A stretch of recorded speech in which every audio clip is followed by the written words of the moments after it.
Welcome to Art. I am so happy you're here. If you need to run to the restroom, grab a sip of water, go ahead. The project portion of this video starts at 4 minutes, 30 seconds, but I would love for you to join me for the brain dance and some more information about the project we're about to do. Brush your arm out, nice. Brush it out, get the whole thing brushed. Perfect. Nice and brushed off. Other arm, brush it off. Beautiful. Whole thing fully brushed, great. Tap it out. Nice, give your arm a little tap. Feels like a massage. Nice. Pat yourself on the back, you're doing great. Nice. Other arm. Pat it out. Pat your arm out, great. Nice. Pat yourself on the back, good job. All right, now we're gonna do the run. So the run is squat in the center, your legs are spread out a little bit. You kind of squat down, hands in the center, and then you run this way, and you kind of bounce into it. Then you bounce back to the center, and you run this way. Bounce in the center, run, middle, run, middle, run, middle. One more time, great, run, back to the middle. Awesome. Now we are going to rub our fingertips. Rub your fingertips. Great. Get them nice and rubbed out. Ooh, yeah, great. Other hand, rub them. Rub your fingertips. Nice. Milo. Rub my fingertips. Yeah. You can rub your paws if you want, Milo. Okay, now we're gonna do the X dance. We're gonna stand in an X shape, and you're gonna dance with one side, everybody. So these limbs, keeping the other side still. Great. Other side.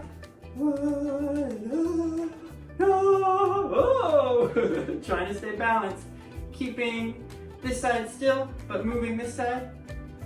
Great. Back to your X. Nice. Milo, what should we do next? What should our last move be? Let's end with a chop, a rainbow chop. So over our body.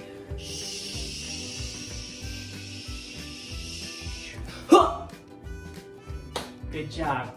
Now we're ready to make it. Asynchronous class norms. We're present. We're focused on the lessons. We have our eye on the time, so we make sure to be back when we need to be. We keep food and drink away from our device. And if we finish early, we're welcome to check out the Seesaw post for more activities. Today, we are making artwork inspired by textile art. Textile arts are arts and crafts that use plant, animal, or synthetic, meaning non-natural, fibers to construct practical or decorative objects. So here we see a basket and a decorative rug. Both are examples of textile art. Textile art can be found all around the world and has a bunch of rich histories. Here's some examples of textile art on looms or weavings from Oaxaca and Hidalgo, Mexico. Other countries with diverse relationships with textile art are India and Pakistan, but everywhere around the world has their own relationship to textiles. Some contemporary textile artists, or artists who are still living and working today, are Pia Camille, who uses clothing and garments to focus on Mexican urban landscape. Here's a really fun participatory piece of hers where you can pop your head in and see other people with their little heads popped out. There's also Faik Ahmed, who focuses on rethinking textile traditions of Azerbaijan. You can see he makes these really awesome rugs that sort of melt and change shape as they hit the floor. For this project, you'll need 3 sheets of paper, any kind as long as they are different textures or colors, scissors, glue, scratch paper for a glue pad, I use newspaper, and any coloring materials of your choice. Our goals are to identify that artwork can have multiple purposes, like a blanket can be cozy but also pretty. We can also create a work inspired by textiles. Here's my example of a paper collage inspired by patterns in textiles. Many textile art pieces often have decorative patterns in them, like this example at the Sanskrit Museum in India. Basic scissor rules so we can be successful with our art is you put one thumb in the smaller hole and 3 to 4 fingers in the larger hole, depending on how big it is. We cut with the back of the scissors. So just like we chew with our back teeth, we're gonna cut with the back of the scissors, like you see here. And we're going to make sure that our scissors open nice and wide, and we'll go ahead and make sure that the paper can fit all the way back towards the back of the blades of the scissors.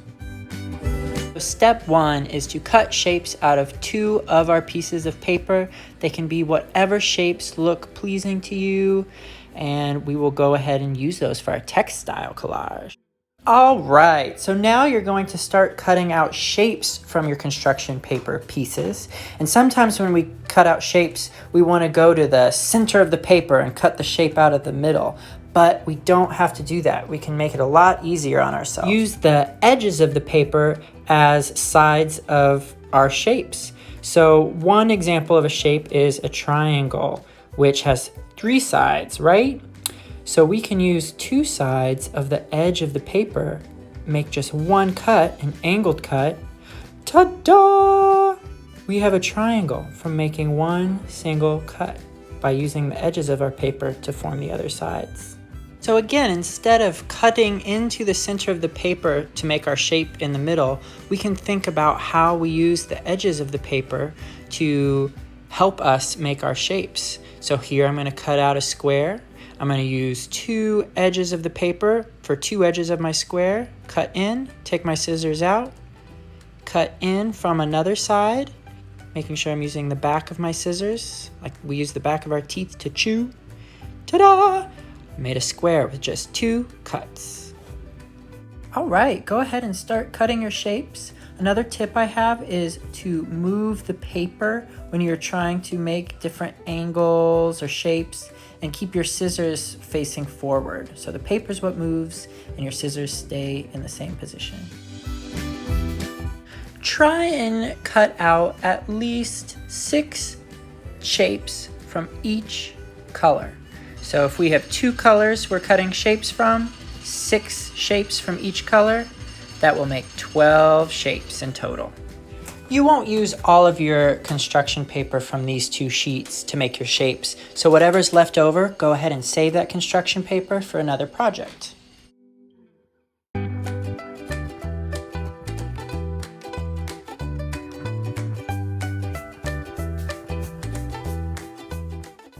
Step 2 is to arrange and glue down your pieces onto a 3rd piece of paper. It can be another piece of construction paper or anything really. Like you see here, I'm using a piece of brown paper bag. You can arrange your shapes before you glue them down. When you do glue down, just make sure that you are using a surface, like you see here, me using a piece of newspaper. So any extra glue will not get on the actual surface that we're working on, like the table. You'll also want to make sure that your glue reaches the edge of your shapes. It's most important that it reaches the edges so it doesn't curl up and come off your paper, unless that's a look you're trying to go for. So you can look at or think about layering different colors on top of each other. You can think about maybe patterns that you have seen in textiles, so blankets or rags in your space, and maybe you can try and make something similar to those patterns. This process that we're doing is called collage, and collage means that you take different things, in this case paper, and you put them together, in this case gluing them down onto a surface, in this case also paper. Ta-da! Here's my wonderful textile inspired collage. I love it. At this point, Maybe I will go in and color on top of it and add even more details. You can even color on paper before you add it to a collage. So here I'm making a collage using one of the abstract doodles that we did together last week. Great work on your collage. I can't wait to see it, and I can't wait to see you. Have a great day. Bye.